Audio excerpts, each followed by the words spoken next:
Ada satu jalan pintas di Jawa Barat yang katanya kalau kamu lewat tengah malam, kamu bakal masuk ke dunia yang berbeda. Bukan dunia jin, bukan juga dunia gaib seperti di film, tapi dunia yang mirip banget sama dunia kita. Hanya saja waktu di sana tidak berjalan seperti biasanya.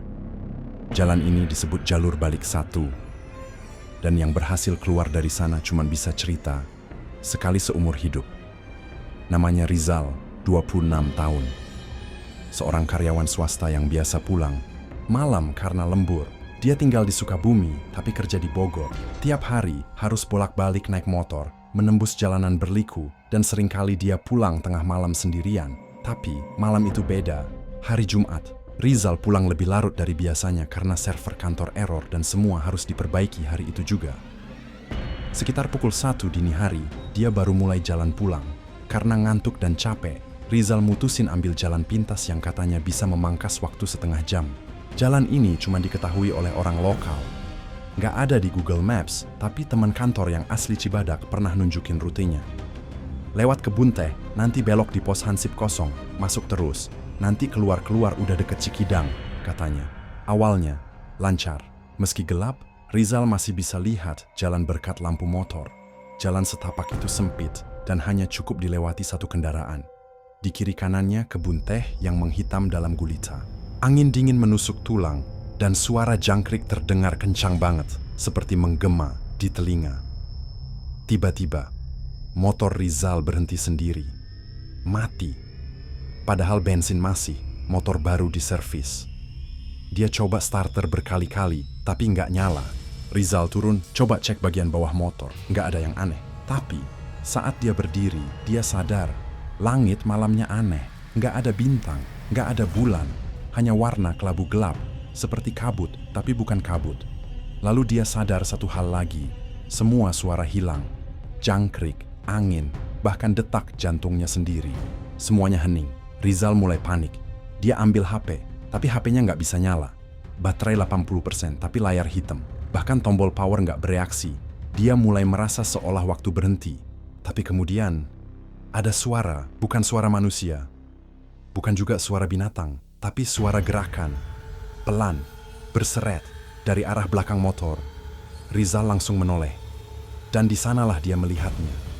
Seseorang berdiri, atau lebih tepatnya, sosok, tinggi, sangat tinggi, sekitar 3 meter. Kepalanya nyaris menyentuh dahan pohon teh tertinggi, tapi tubuhnya sangat kurus, seperti kerangka yang dibalut kain putih lusuh. Wajahnya nggak bisa dilihat jelas, tapi 2 mata menyala merah seperti bara api kecil. Sosok itu hanya berdiri, diam, tapi Rizal bisa rasakan, dia sedang diawasi.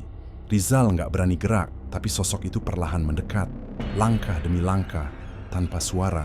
Semakin dekat, dan saat sosok itu hampir menyentuh Rizal, motor Rizal menyala sendiri. Tanpa pikir panjang, dia langsung naik dan gaspol ke depan. Tapi, jalanan berubah. Tadi tanah dan bebatuan. Sekarang seperti aspal licin yang basah. Tapi di tengah hutan, nggak masuk akal. Rizal terus ngebut, tapi perasaan aneh makin kuat. Karena jalan ini seperti berulang. Dia lewat pohon besar yang sama, batu besar yang sama, bahkan tanda jalan yang sama. 3 kali, 4 kali. Dia sadar, dia terjebak dalam lingkaran. Seperti waktu dan ruang mengulang. Sampai akhirnya, dia melihat sesuatu dari kejauhan, cahaya. Bukan lampu motor, bukan rumah, tapi cahaya kuning, keemasan dari semacam gerbang. Gerbang itu seperti retakan cahaya di udara. Dan di depan gerbang, ada seorang lelaki tua berdiri, memakai peci, baju koko lusuh, dan sarung. Lelaki itu melambaikan tangan. Rizal melambatkan motor. Saat dia mendekat, lelaki itu bicara, "Kalau kamu mau pulang, jangan bawa apapun dari sini." Rizal bingung. Tapi dia ingat pepatah orang tua. Jangan banyak tanya kalau lagi di tempat asing. Dia cuman angguk, lalu lewat gerbang itu. Dan semuanya berubah. Udara kembali normal. Ada suara motor dari kejauhan. Jangkrik berbunyi lagi. HP-nya nyala. Dia lihat jam. Pukul 12. Padahal dia yakin udah lebih dari 1 jam di jalan itu. Rizal tiba di rumah sekitar pukul 1 lewat. Tapi dia nggak cerita ke siapa-siapa malam itu. Hanya satu yang dia perhatikan. Di jok belakang motornya ada kain putih kecil yang nggak dia kenal. Dia buang kain itu ke kali di dekat rumah. Dan sejak malam itu, dia nggak pernah lewat jalan pintas itu lagi. Setelah kejadian itu, Rizal jadi sering mimpi buruk. Mimpi tentang hutan, gerbang cahaya, dan lelaki mas tua. Kadang dalam mimpi itu lelaki tua bilang, kamu belum benar-benar pulang. Indonesia punya banyak jalan yang belum terpetakan. Tapi kadang, bukan karena teknologinya yang belum canggih, tapi karena tempat itu memang nggak ingin ditemukan. Kalau kamu suka cerita seperti ini, klik tombol subscribe dan nyalakan lonceng, biar nggak ketinggalan kisah misteri lainnya. Dan kalau kamu pernah ngalamin kejadian aneh di jalan, tulis cerita kamu di kolom komentar. Siapa tahu, kisahmu akan jadi episode selanjutnya.